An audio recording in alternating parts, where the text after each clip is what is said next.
நம் ஆண்டவர் இயேசு கிறிஸ்துவின் நாமத்தினால் மகிழ்ச்சியும் சமாதானமும் நம் அனைவரோடும் இருப்பதாக. 2 பேதுரு 1:3-11 முடிய. தம்முடைய மாட்சியாலும் ஆற்றலாலும் கடவுள் நம்மை அழைத்துள்ளார். அவரை அறிந்து கொள்வதன் மூலம் இறைப்பற்றுடன் வாழ்க்கை நடத்துவதற்கு தேவையான எல்லாவற்றையும் அவர் தம் இறை வல்லமையால் நமக்கு அருளியுள்ளார். தீய நாட்டத்தால் சீரழிந்துள்ள உலகை விட்டு விலகியோடி இறை தன்மையில் பங்கு பெறுங்கள். இதற்கென்றே கடவுள் நமக்கு உயர் மதிப்புக்குரிய மேலான வாக்குறுதிகளை அளித்துள்ளார்.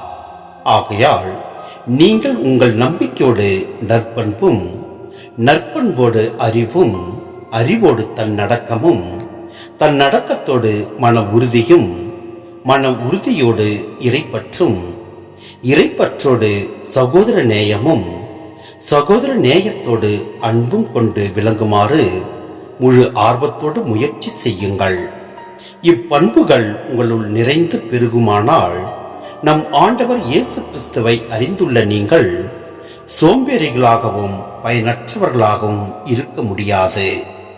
இப்பண்புகளை கொண்டிராதோர் குருடர், கிட்ட பார்வையுடையோர், முன்பு தாங்கள் செய்த பாவங்களிலிருந்து தூயராக்கப்பட்டதை மறந்து போனவர்கள். ஆகவே சகோதர சகோதரிகளே, நீங்கள் அழைக்கப்பட்டவர்கள், தெரிந்து கொள்ளப்பட்டவர்கள். இந்த நிலையில் உறுதியாக நிற்க முயற்சி செய்யுங்கள். இவ்வாறு செய்தால் நீங்கள் ஒருபோதும் தடுமாற மாட்டீர்கள். அப்பொழுது நம் ஆண்டவர் மீட்புறமாகிய இயேசு கிறிஸ்துவில் என்றும் நிலைக்கும் ஆட்சியில் பங்கேற்கும் உரிமை உங்களுக்கு நிறைவாக அருளப்படும். சிந்தனை: இறைத்தன்மையில் பங்கு பெறுங்கள். நம் கிறிஸ்துவ நெறிகளுக்கேற்ப செயல்படும் போது நாம் கடவுளது வாழ்வில் பங்கு பெறுகிறோம். ஏனெனில் நாம் கடவுளின் உருவில் படைக்கப்பட்டிருக்கிறோம்.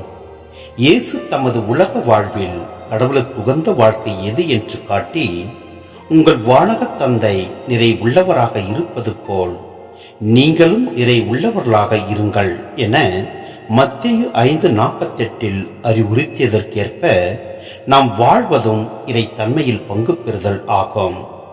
சுருங்க கூறின், இறைமகன் மானிடரானார். அதன் மூலம் மானிடரை கடவுளோடு சேர்த்தார்.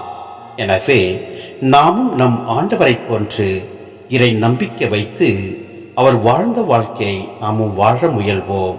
இறை நம்பிக்கை கொள்வோம். எல்லாம் வல்ல இறைவன் நம்மை நிறைவாய் ஆசீர்வதிப்பார். ஆமேன்.